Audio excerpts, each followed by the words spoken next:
Welcome to Mogobe Nuggets of Wisdom podcast. My name is Mompoloki Lerumo Mogobe. Our objective is to enthuse, inspire, energize, and empower entrepreneurs and entrepreneurs of all stripes here in BW and beyond. We do so by inviting these entrepreneurs into our makeshift studio. Sometimes we call them to the restaurant, sometimes we go to our studio, and we ask them to share their experiential knowledge, their experiences and their expertise. And we ask them as many questions as we can, aimed at empowering you also as a viewer.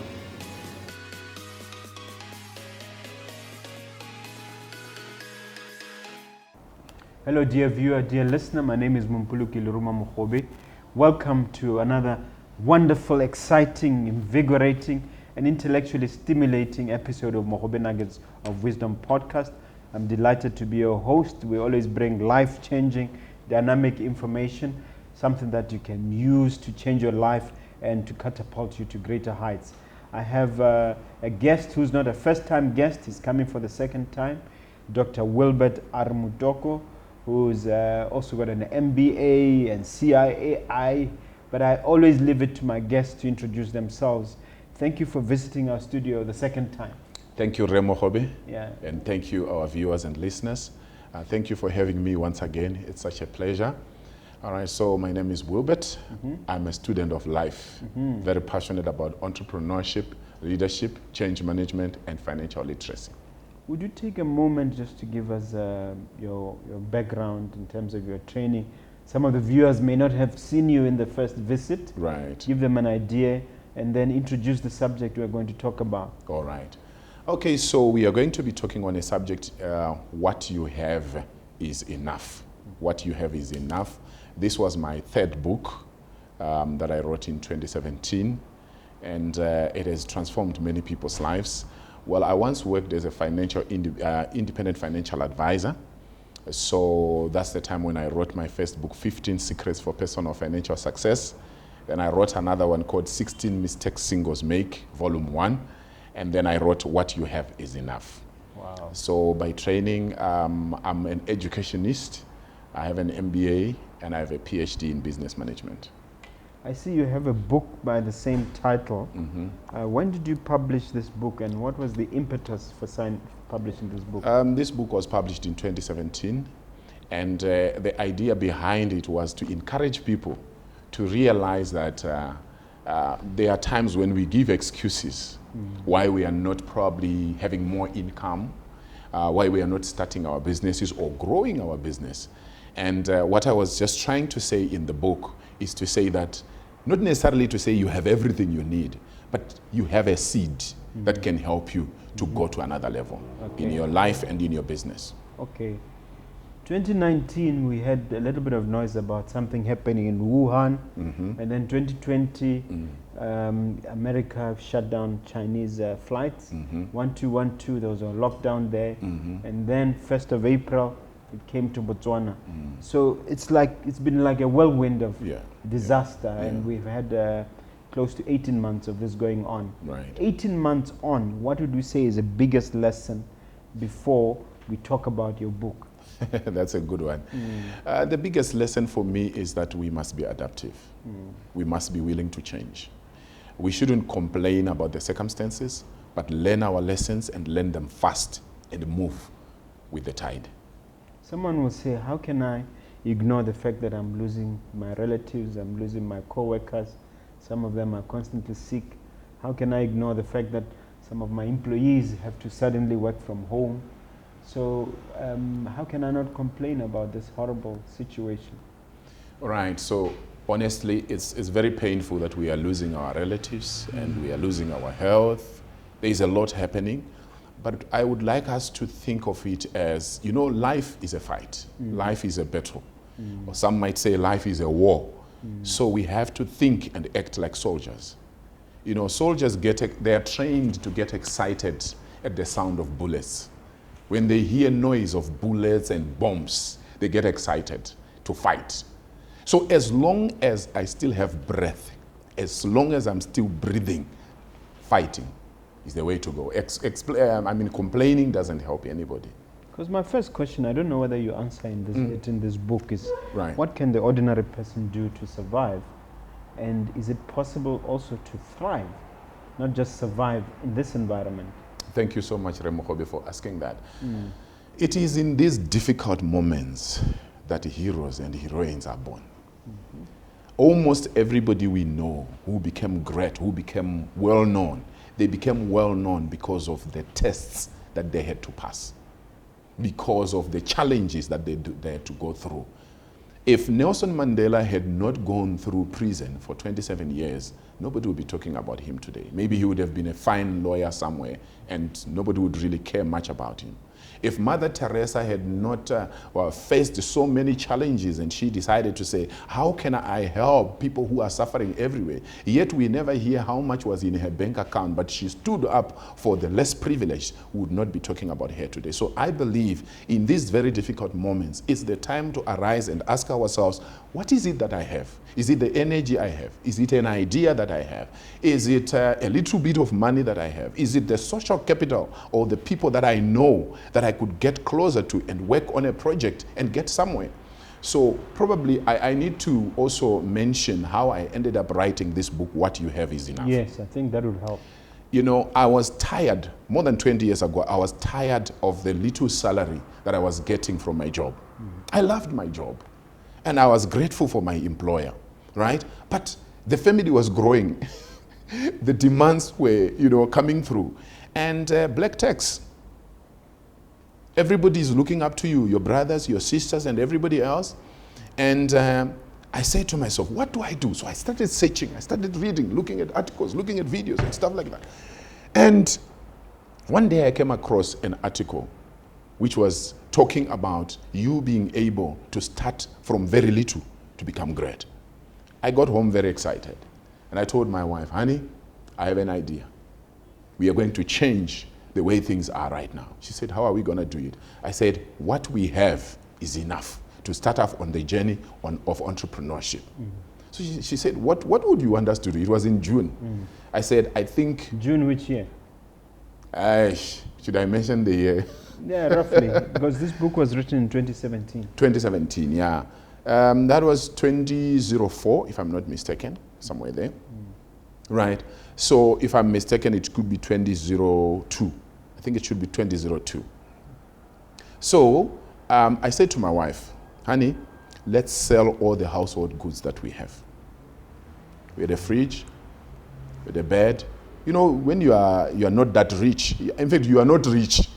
You are not poor, but you are not rich, and you are far from rich. So my wife looks at me, she says, if we sell all these things, what will then happen? I say, we will start a business from there. This will be our capital. I'm like, she said, okay, you are the head of the house. You can go ahead and do it. She had one more question for me. If we sell the bed, since we are in winter, where will we sleep? I wrote it in the book as well. So she says to me, I said to her, if we sleep on the floor and the cold gets into our brains, I think we are going to wake up. Then she says, okay, my husband, you are the head of the home. I'm very grateful for my wife. You are the head of the home. Go ahead. We sold everything, Mogobe. The TV was gone. The TV stand was gone. And it was very interesting. You had fallen into some tough times. Very tough times. So we went to the national newspaper. We advertised that we are selling. And as it were, people came and they took everything. You know, that situation where you are in the sitting room and you hear echoes when you are talking. You go to the bedroom, you hear echoes when you are talking. Then you know that is empty. It's only you and your wife and your children. But that was the beginning of a new thing. We started advertising. We started buying household goods and selling them. And before you knew it, we were into buying and selling of cars. Before we knew it, we could actually buy a plot, 2,400 square meters somewhere nice, and life changed. So the idea really is not really to talk about me, but to say, you know what?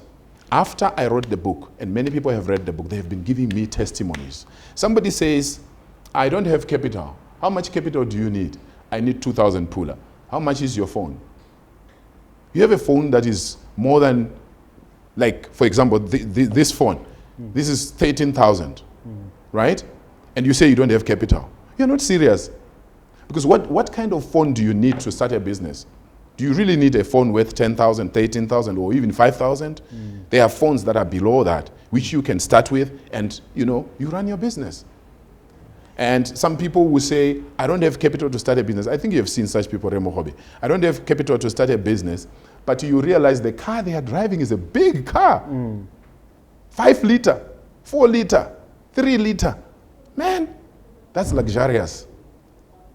Sometimes it gets stuck in the middle of the road and they pretend that there's no fuel. Then you have to borrow from your garden boy or from your maid. It's a mechanical problem when there's no fuel, if you know what I mean. Yeah. Now, let's get to the heart of it. You say some people have been helped by this book. Yeah. What specific testimonies have you had, especially if any, from entrepreneurs? Because this show is really about entrepreneurs. Perfect. I've gotten a lot of testimonies from people who were not working and they had to start from where they were. Like one young man sold his laptop to fund his small business to start. And I'll give you another example of a multimillionaire who called me after reading the book, and he said, Wilbert, you just opened my eyes to realize that we have so many luxurious vehicles that belong to our company that are parked, that we are not using. That's a waste, because a vehicle loses value. They are losing value. We have a lot of equipment that we have not been using, but after reading your book, my eyes got opened. I called our guys, I said, guys, let's sell these things. We sell we sell those equipment, we sell those vehicles, and we put them into something else that is useful. So it has been a very helpful book.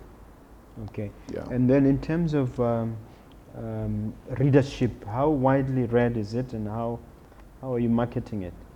The book is in exclusive books at Airport Junction. It's also at Bala Books.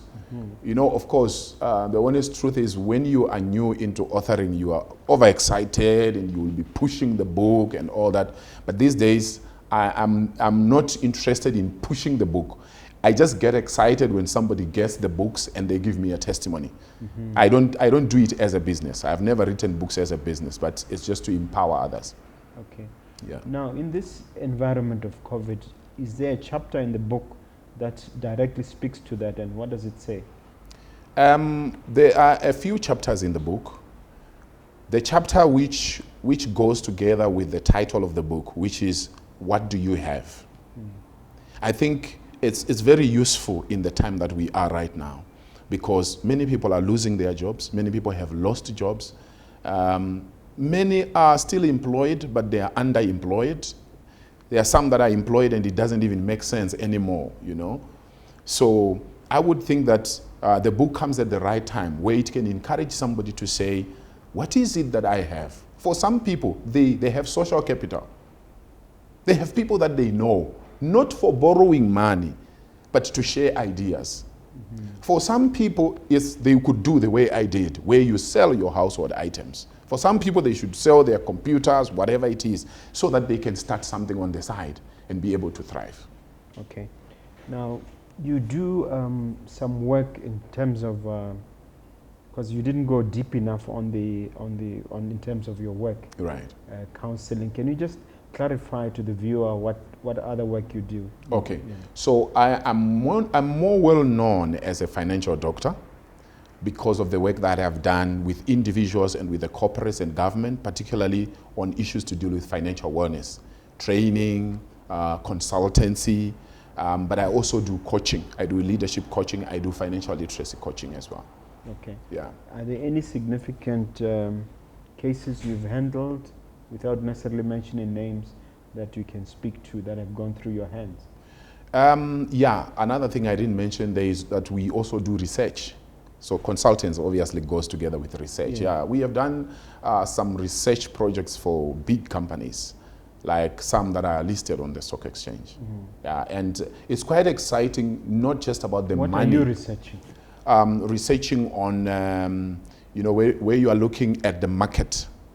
Is the market still good enough? Because you remember last time when I was here, we were saying that many people don't like research, so they don't know what's happening around them. For example, if you were running a business before COVID and you are running it now, how do you really know who is still supposed to be your customer? Because things have changed and things are continuously changing. There are things that we were doing offline, now things have gone online. It's very easy for a business now to become irrelevant without noticing. You just wake up and your business is closed because things have changed. So for this particular project that I can remember, that I can talk about, we were looking at the dangers in the society that was surrounding that enterprise to see the chances of rising criminality. So you are using your pastel to look at the political atmosphere, the economic factors, and so on and so on and so on. Yeah, then you come up with recommendations from that study to say to the company, what should they do to reduce levels of criminality, and also how can they empower the community? Because at the end of the day, I think you and I know that, for example, you have a farm somewhere. If you want your farm to thrive, then you should be able to take care of the community. When you take care of the community, you create jobs for the community, and you are known as a good person, then even chances of people wanting to kill you or to injure you or steal from you, they go down. Okay, because you are giving back. Yes, you are giving back to the community. All right. One of the questions that startups often ask about or wonder about is whether or not it's a good idea to borrow money to start a business. This is something that you've applied your mind to, about which I'd like you to share a little bit more. All right. So I think it depends on what business you are talking about, because there are business ideas that do not need funding at all. Most of them, they don't need funding. And when we look at all the big people that we have ever heard of in entrepreneurship circles, you realize that they started with nothing, with almost nothing, or with nothing at all. We know that some of them started in the garage. You know, they didn't have anything special. And when you read the book, The Millionaire Next Door, the authors... Dr. Thomas Stanley. Yes. They say that out of the research that they did, where they were trying to look for the rich and to ask them their secrets, they realized that the big suburbs where they were going, that's not where the guys were found. The guys were staying elsewhere. People who wanted to have a great image, to look big, are the ones who were staying in those homes. And that research showed that about 85% of millionaires are self-made millionaires, which means they started with nothing or almost nothing. So I would say people need to be funded for growth, not for starting up. But of late, I've changed my thinking a little bit. When I look at some big projects, there are some big projects that unless you are funded, you can't do much, or you can't even start. But generally, for most businesses, you can start without money. And I think also there's a mistake when it comes to capital. People give an excuse that I cannot capital. I don't have capital, so I can't start. But Mogobe, did somebody fund you to become who you are without us going anywhere far? Not initially. It was all about growth, like you say. Yeah. But how do we inculcate that mindset? I'll tell you why I'm asking you this question. If you go to YDF, for instance, you'll hear that 90% of those youth grants, where people are collecting 100,000 each or thereabouts, fail. And this 100,000 is not a small amount, but 90% of these are failing. Why? The interesting thing is that it will not just be YDF. We know that worldwide, 9 out of 10 businesses fail. So the other time I was talking to a young man, because I love working with young people and mentoring them. I just get so much pleasure because I didn't get that when I was growing up. So if I can have a privilege to give some ideas to somebody and they start off and they do well, that's not just for me, but it's for the economy. That makes me very happy. So I was talking to somebody and he told me, you know what, for the past 4 years, I've been thinking of this particular business idea. And he explained it to me. He was very enthusiastic and I was very happy. You know, I felt like, wow, this will be very helpful to the country. And I asked him, so why have you not yet started doing it? He says, no, you see, I've been writing my proposal and so on. I said, so how much do you need? I think I need about 8 to 10 million pula. I'm like, okay, 8 to 10 million pula for this particular project. So where are you going to get it? He says, no, I'm trying, you know, I need to go to CEDA, I need to go to YDF, I need to NDB. And I said, okay, that's great. So have you ever run a business before in your life? He says, no. And I'm thinking, wait a minute. Even if I had 1,000 pula to give you, I didn't tell him that, but I'm thinking in my mind, even if I had 1,000, I would not give you. You are a high risk You just want to start with 8 million. Like, who has ever seen 8 million with their two eyes? Yeah. You want 8 million when you have never traded with 10 puller. You are a high risk. You could make it, but because of the statistics, they stand against you. It's very difficult for us to believe that you can make it. And you remember when Robert Kiyosaki was saying, somebody once came to him and he said, Kiyosaki, I'm in trouble. I built some high-rise buildings and I'm owing, was it 3 million or 5 million US dollars? So he came to Kiyosaki and he needed help. And Kiyosaki said, okay, so you say you built some high-rise buildings? He says, yes. He said, before you did that, what else had you built? Did you ever build a one room? He said, no. Did you ever build a two rooms? He said, no. Did you ever build a one bedroom house? He said, no. And Kiyosaki said, you are the biggest risk, and I know why. You have lost money. And my money is not going to join the one that you have already lost. Because of your track record. Because of your track record. So given that situation, what advice would you give to the people administering YDF or people dishing out this money on behalf of government? That's a tricky one. I think they are doing their job very well. And you and me, Mogobe, we have lost money before, guaranteed. You give somebody 500 puller, you want to empower them, and that's the last time you see the person, and that's the last time you see the money. So sometimes it's not easy to really assess a person and say, this one will definitely make it. But what I could say to lenders is that, which I think they are already doing anyway, is to ensure that when you are funding somebody, there must be a way to ensure that this person does not have independence on the money that they have been given. Yeah. For instance, not what just. What do you mean exactly? Okay, so for instance, if I were lending money to someone right now, I will avoid the mistakes that I've done in the past. Let's say somebody comes to me and they say, I need 50,000. They have a brilliant idea. Instead of me just giving them the 50,000, I want to know who is mentoring them. And also, I want to control the cash. I'm not going to give them the money. I will pay to their suppliers. So the suppliers bring the invoice, we pay. So this is to avoid the temptation for chowing the capital of the business. And many people don't like that because their idea is, I want 4 million to start a business and to grow it. Very soon it will be big. So they want the 4 million in their account and they are the only signatory so that they are in control. Then they can use 2 million and they still believe 2 million is a lot of money, the remainder. But before you know it, even that other 2 million is gone. So I think there should just be some control measures. And in some cases, if possible, depending on who is lending, in some cases I think it's just a matter of saying, this is sometimes how I test people. So somebody wants capital to start a business. I'm not saying I'm a rich person. I'm not saying people should come to me. But I'm saying, because I love people and I work with people. I think you're a rich person. That's my personal opinion. Thank you for that. Yeah. Yeah. So when somebody comes to me and they want money, I will say to them, okay, fine. So is it okay if I can be a signatory with you, or I have one of my guys being a signatory with you? Most of the time, the person's face changes. You must not be part of this. I must own everything. Then I know that this one, if I give them money, they don't want control. They don't. Yeah, you see. And then tell me about, is there a method that you've studied, the best way to fund startups? Startups. Okay, the easiest way that startups can fund themselves, obviously they can do bootstrapping. What's that? Where you fund internally. You avoid external funds. External funds will always have a danger.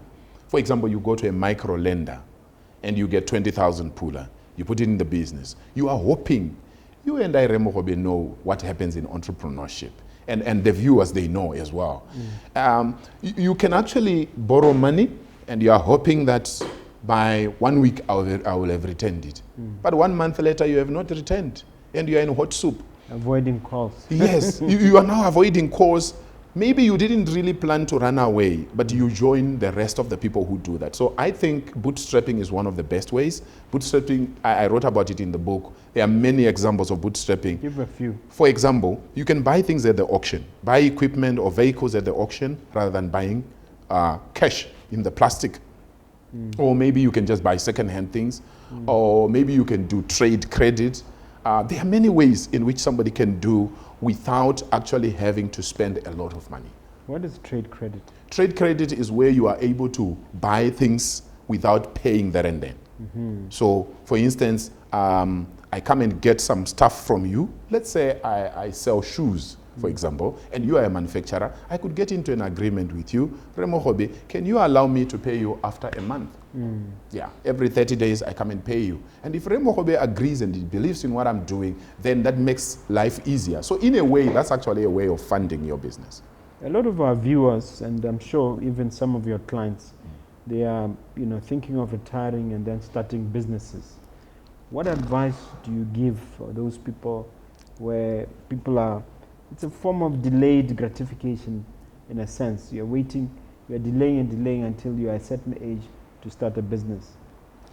Mogobe, this one comes to me with a little bit of emotions because I've seen it quite a lot in, when you do financial literacy consulting and training and stuff. I've seen a lot of that. The skill set that one needs as an employee is not the same as for an entrepreneur. I think you and I have read Cash Flow Quadrant by Robert Kiyosaki, where he talks about employment, he talks about self-employment, he talks about business owner, he talks about investor. 4 quadrants. 4 quadrants. So when you are an employee, there are certain skills you need within your job. When you become self-employed, you need to think differently, but it's not too different from an employee. Now you are learning to run your own thing, but you are in full control and you are not answerable to anybody that much. But when you become a business owner, you now build systems, you build processes like that. Even when Mogobe is not there, Mogobe goes to Dubai on holiday for 1 year. He comes back, the business has grown. He's a business owner.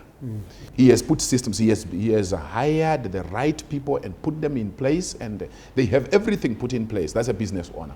So I think for most people, we just have to be talking about employee to self-employment. So you quit your job. Actually, I used to have that line of thinking many years ago, Mogobe. I was saying, as an employee, I just want to retire at 50.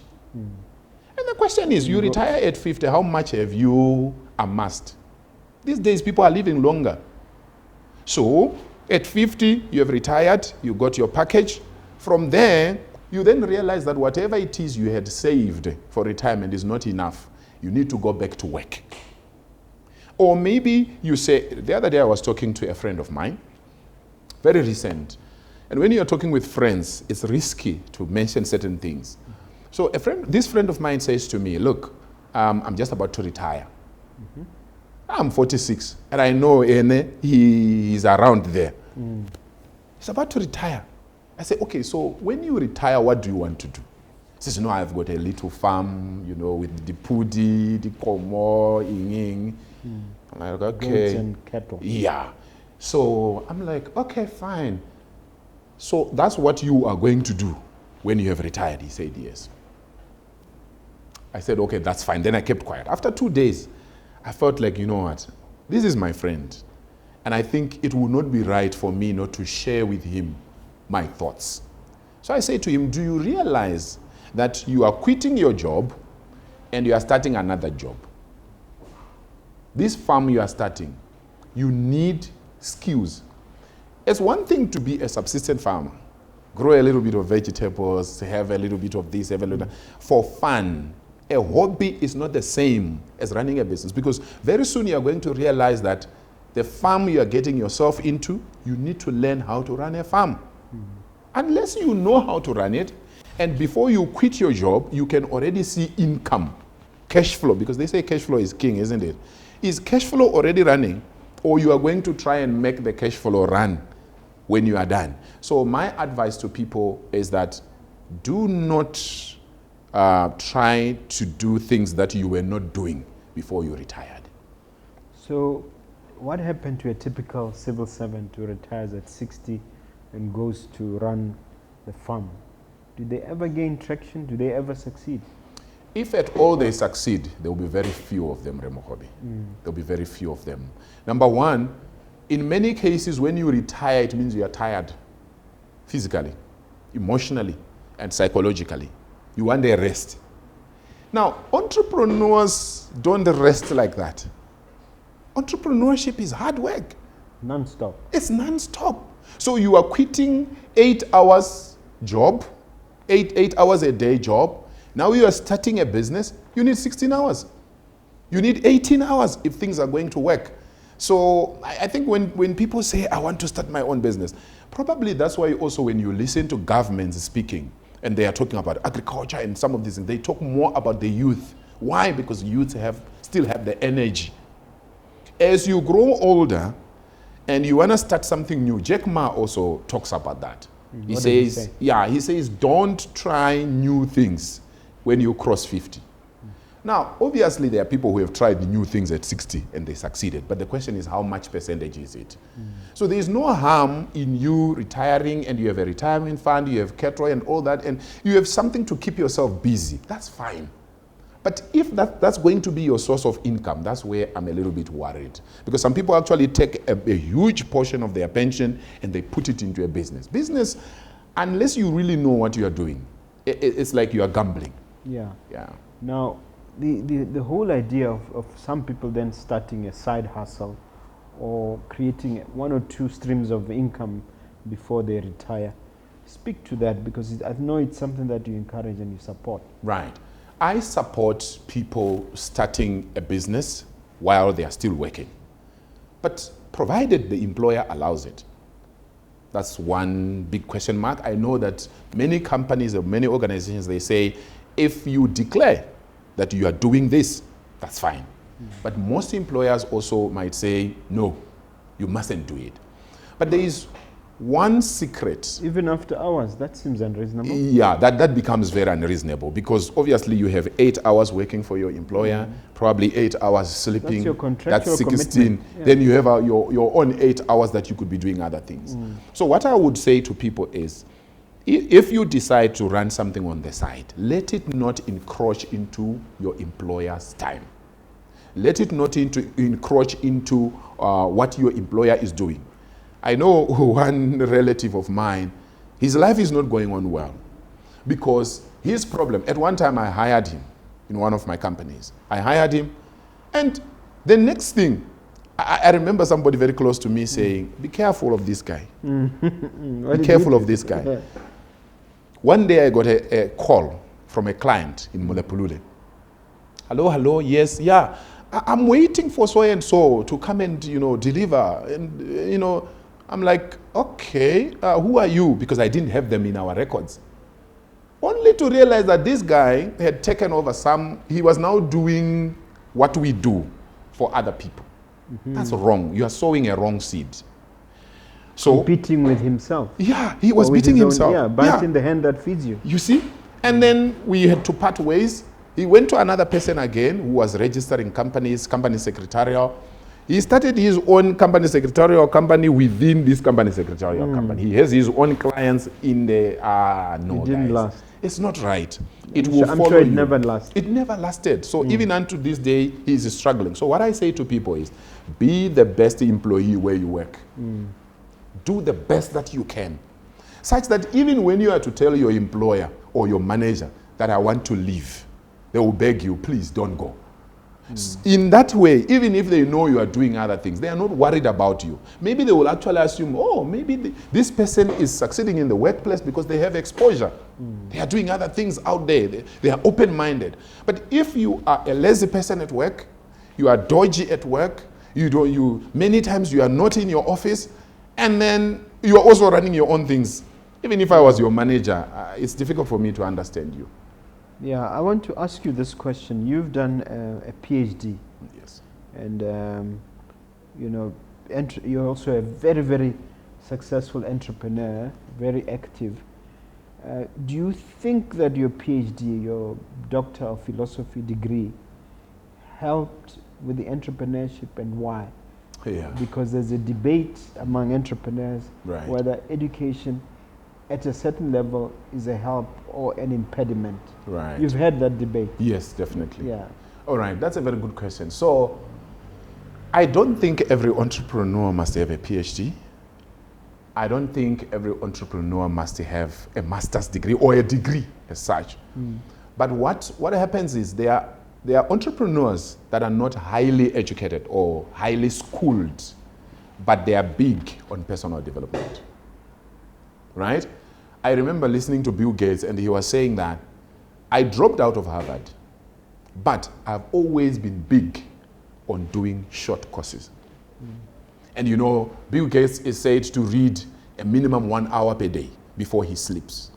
So you can see he also takes reading holidays or vacation. You see, yes, and you have said it before, right? Yes. To say Bill Gates is big at taking holiday vacations to go and read. So I'm trying to balance it so that I am, because I have a PhD, I shouldn't sound like when you have PhD, that's when you make it. No, but I think answering your question, having a PhD helped me big time, particularly in my line of business. Because I did the PhD specifically because I wanted to be an authentic consultant. That when people listen to me, they know that I'm not just talking, but I've done research at the highest level, and I'm doing continuous research at the highest level. And interesting enough, my PhD, my thesis was on SMME development. So being somebody passionate with small, medium, and micro enterprise development, that's very useful. And the research that I did when I was doing the dissertation is very instrumental. Actually, some of the things that you find in this book, What You Have Is Enough, is from that thesis for the PhD. I hope that answers. So from my understanding of your question, the PhD was only helpful because you studied entrepreneurship. If it was in any other field, it may not necessarily been useful. Yeah, talking about me specifically, Yes. yes, I had to do it on entrepreneurship so that it aligns with my passion and what I stand for. So it shouldn't be that because I'm an entrepreneur, so I just want to have a PhD, any PhD. It may not work for you. Of course, it will open up your mind. I read a biography by a certain Jack Welch, which was one of the most successful CEOs in America. Yeah. And General Electric. Yeah, he acquired his PhD at age 24. Right. Because he wanted to be called Dr. So-and-so. Right. But when he went to industry, he then realized that it's more of an impediment than a help. Yeah. And then he instructed everybody to stop calling him, to never ever call him Dr. Welch. That's and I'm sure you may be one of those people who may not even know that he has a PhD. Yeah. I've read his biography, so I would know that. Yeah, you would know. Yeah. So that is where part of this thinking is coming from. I want you to please just help the viewers understand why there's that slight stigma associated with PhDs. I think it's a very interesting question, Mogobe. Yes. You know why? I think there's a difference between school and education. You can go to school, and if you go to school and you're not applying what you have learned, then that schooling is not helping you. So probably what Jack Welch saw is that he learned so much theory in class. When he now came to the corporate, he realized, some of the things that I learned are not helpful. So he had then to learn to be, to experiment and learn the craft as it were. So I would say going to school is good. It opens up your eyes, and especially if you are meeting with people and you are growing your social capital, you can network, and it can help you even when you want to fund your business tomorrow because your classmate, something like that. But otherwise, just going to school, our school system is questionable.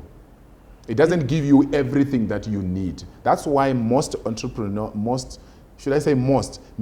entrepreneurs that are highly successful may not even have a degree. Yeah.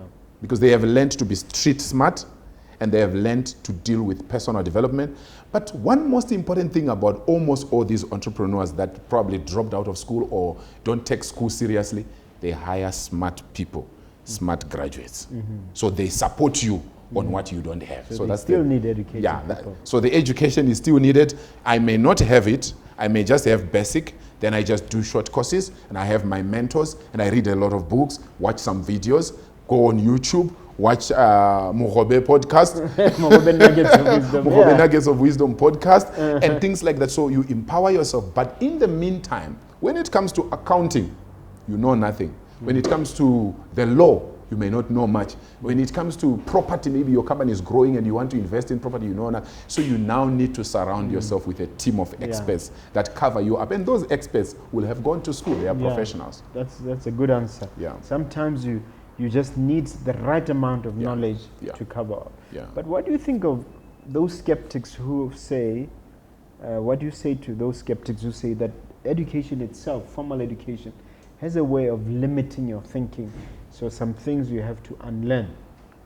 I will agree with them and disagree with them at the same time. To a certain extent, surely, education has a way of limiting you because it gives you a comfort zone. Yeah? You know that because I'm educated, if things don't work out, I'll go and look for a job. That's different from somebody who says, look, I'm an entrepreneur, I'm a fighter, this thing must work. I don't have plan B, plan A all the way. There's a difference there.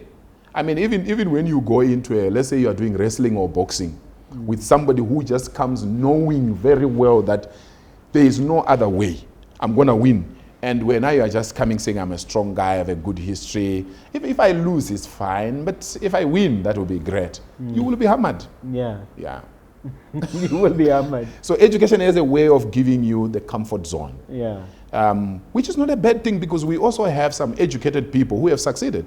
Like you remember when I interviewed Mr. Ram of Choppies. Yeah, that thing went viral. You see, it went viral. You know, he's a chartered accountant. Yeah. And when I was asking him, and he said that because he is educated, he was not worried about failure. He knew that if business doesn't work out, he would go back to his job.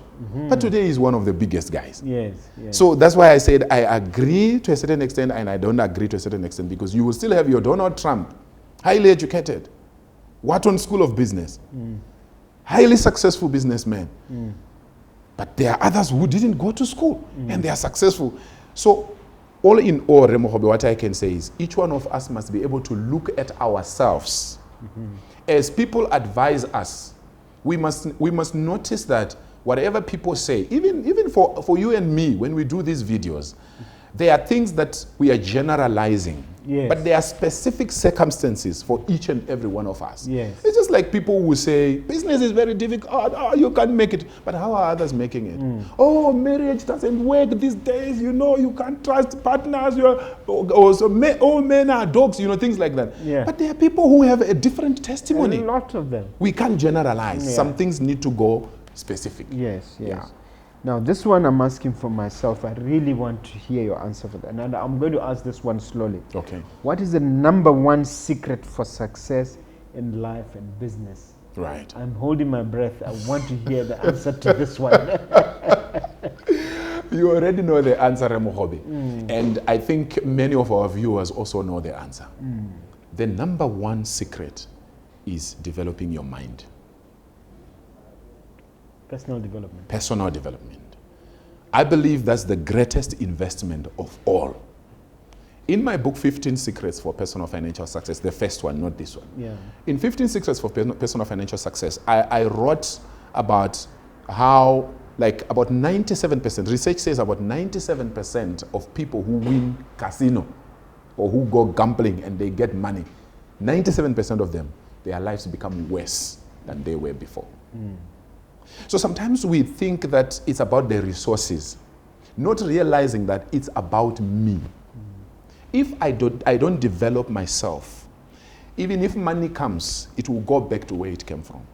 Because someone has said it's not about resources, it's about resourcefulness. Thank you. And I've come to believe that. Thank you. Now, if we are talking of resourcefulness, we are talking of you. Who are you? What are you doing to develop you? I mean, I've listened to your interview several times. I watch your videos, by the way. Yes. Yes, Which I watch interview? your videos. I watch all your videos. Yeah. I can't even tell you which one, but I will tell you what you were saying. Yeah. You are a product of two kettle posts, right? How come someone with a background like yours, you stay at a kettle post, parents having challenges there. You are now with in another cattle post, and then years later, we see this accomplished entrepreneur. And I must say, Mogobe, I know your profile. And I was talking to my wife the other day, and I said, you know what? I have a lot to learn from this man. Because when he is interviewing people, it's tempting, you know, to hijack what the other person like. Young people like myself, oh no, then I was consulting a big project. But you have done many bigger projects. And I've watched your interviews, and it's very rare of you actually mentioning how great you are and things like that. And I think it's partly because of your fear of God, but I think also because you know your journey. You know you're not a superhuman. It was a process. Yes. You know, so you take yourself as a student of life. So I believe if somebody can come from the cattle post to become a great entrepreneur, great lawyer, great property investor, great so many things that you're doing now, you're into restaurants and all these things. I think I understand your answer to be that the number one secret is no secret at all. It is not a secret, which is why if you watch books like movies like The Secret, or books, it's a book and a movie, like The Secret, you really listen to what they are saying. It's not really a secret. It's not. The wisdom has been known for millennia, for millions, for hundreds of thousands of years. Very true. And so the question is, are we willing to pay the price to educate ourselves? Because I think particularly for us Africans, let me say Africans, but I don't think it's only Africans, because you and I know people across the world. Every country has got people who are struggling. You can struggle for a moment, but to struggle forever means you are not changing what you know. You know, so reading books, going for coaching, being mentored. I know you have a mentorship program. You know, getting mentored. And some people will be thinking, Mogobe, he's a nice guy, he should just mentor me for free. Yes, there are people that are mentored for free, but free things are free things. I help you when I have the time. But when you sign up for a mentorship program and you pay, you are a serious person. Then Mogobe will create time for you. And your commitment. Yes, you have shown commitment. Because otherwise, if you are... So the other problem that we have is people are not willing to pay the price. They are not willing to pay out money for their education, particularly self-education. Because somebody will say, you know what, when it comes to schooling, I'm not good. In other words, they are not willing to make the most important investment ever. Where they are asking the mentor to sacrifice one of the most important commodities ever, which is his time. His time. Most irreplaceable commodity ever. So they need to, I mean, if you are a mentee out there, a potential mentee, you need to consider that. Definitely. You want the mentor to invest something which is precious, but you are not willing to invest just a nominal amount. If coaching and mentorship were not important, why would Michael Jordan have a coach? Why would Serena Williams have a coach? Why do they have coaches? Why would top businessmen in Silicon Valley have coaches, business coaches? Okay. All right, let's continue. This one, I don't know whether we've answered it before indirectly, but I'll ask it anyway. Why do you say to people who are seeking financing in the millions that they have not started business yet? So you are looking for a lot of money for you to start a business, and it's taking you time. Start with what you have. Start where you are. For instance, you want to go into farming. You are very passionate and you know what you want to do, but you don't have a farm. Are there no farms that are not being used right now?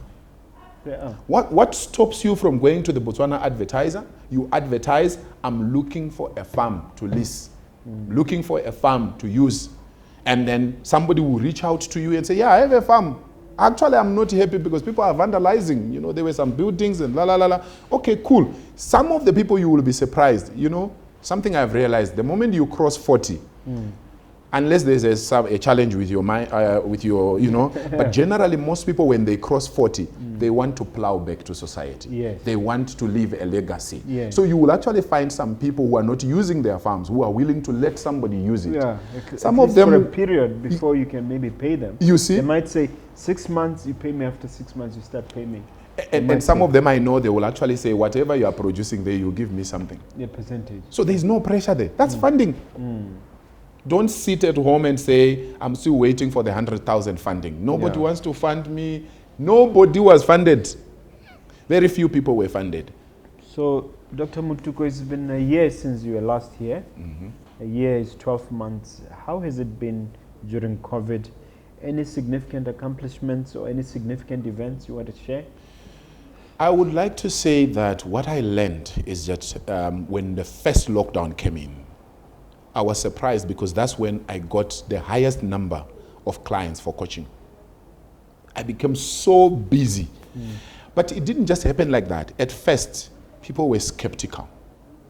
And then, when you have a chat with people and encourage them, guys, we have to do these things virtual. We don't have to meet each other. Slowly, people caught up to these virtual things. And I started teaching myself more to understand more about virtual and stuff like that. Became a certified speaker, certified online speaker. And it gave me an opportunity because I ended up being invited to Europe. So I spoke virtually to a global event. That was my first time to speak at a global event. So I spoke at an event in Europe virtually. It went on so well, and it opened new opportunities everywhere. So I would like to say to people, during difficult times, great people are made. Difficult times can actually make some people to sink into oblivion.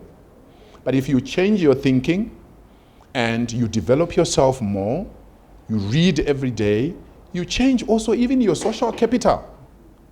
Get to know more people, increase your network, and that will determine your net worth as well. And is it something that that has happened specifically in the last 12 months? Yes. This year, for instance, anything significant to share?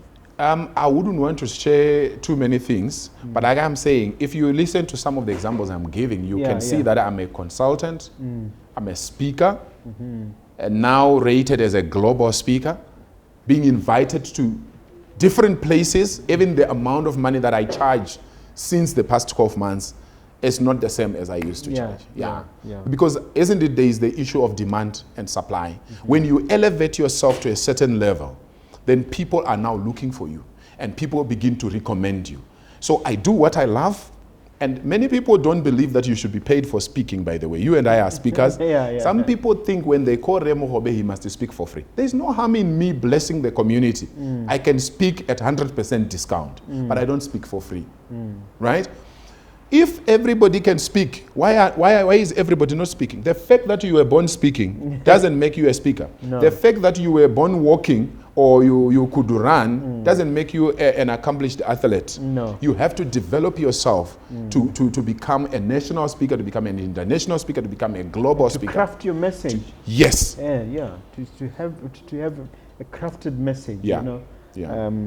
A purposeful message. Purposeful message. And I would also say in the past 12 months, because of the challenges that CEOs and directors have been facing, I've also seen quite a lot of high-level executives coming for my executive coaching program and also coming for change management consultancy. Wow. So that has been very good for me. That's a big development. Yeah. Now, I don't know whether the young man had warned you that you get to ask me a question. Or yes. If you've seen the previous nuggets, you know that you have this opportunity to ask you a question. This is the time. Thank you so much. My question is very simple. And thank you for the opportunity. It's nice to be able to ask the interviewer. So, Mogobe, if you were to start all over again, what would you do? Let's say this is Mogobe. This is COVID-19. We are in this pandemic, and things are not, God forbid, things are not working at all. What would Mogobe do? I will answer it in two ways. The first way is to say, and I always tell my children that my biggest regret is that I focused exclusively on academics early and did not know about a thing called personal development, what you described as the biggest secret. I think I became concerted about it in my 30s, in terms of reading, learning, developing myself, being conscientious about it, attending courses, seminars, and exposing myself to content, positive, empowering content. And the biggest thing that I would do is start earlier, start my personal development journey earlier. That is the only major change that I would do. Because I was talking to my daughter the other day, we're in my library is full of books, and I said to her, do you realize that this is the most expensive part of the house? This part of the house is worth billions, referring to my library. And I said to her, the greatest thing though is that when the thieves break into the house, this is the last place they will look. That is the most beautiful thing. They will not be bothered about these books that can change one's life. So the only small change, I'm happy with the way my life has run. I've had obstacles and I've had challenges, and some of them are called cataclysmic events. And if you go to the nuggets, there's a portion of the nuggets where I talk about how adversity turned into blessings.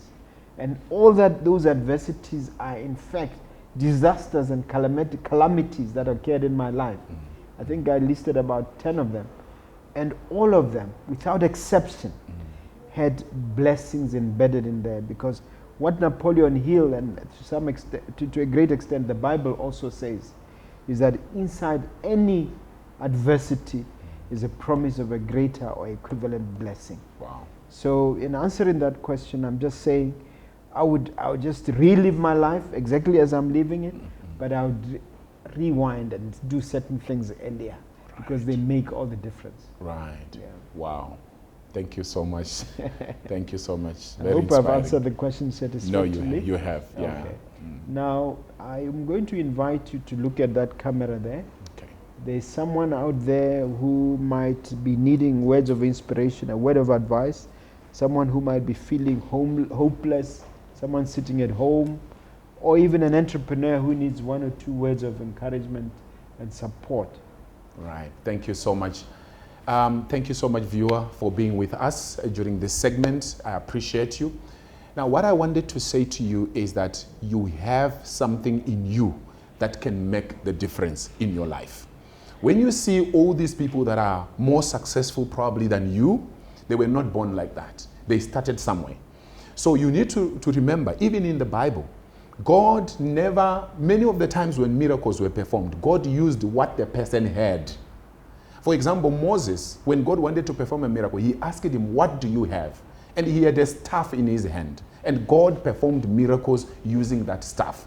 Another time, Prophet Elijah was faced with a woman who was struggling, who was left with a little flour and a little oil. And Elijah said, bake a cake for me when I eat. He knew that when he eats, then the blessings will come. So you see, God will always bless. So that widow was blessed because she was willing to use the little flour she had and the little oil she had. During Prophet Elisha's time also, we see another widow who was struggling. The husband had died and he had left a lot of debts, and the children were about to be taken away as slaves because of the mother who was owing. And what does Prophet Elisha say? He says, go, and what do you have? He says, I have a little oil. You always have something little that God can bless so that you get to another level. So to cut the long story short, in that story, this widow borrows vessels, and that little oil becomes a miraculous one. So God will always use what you already have. Maybe you have a little idea.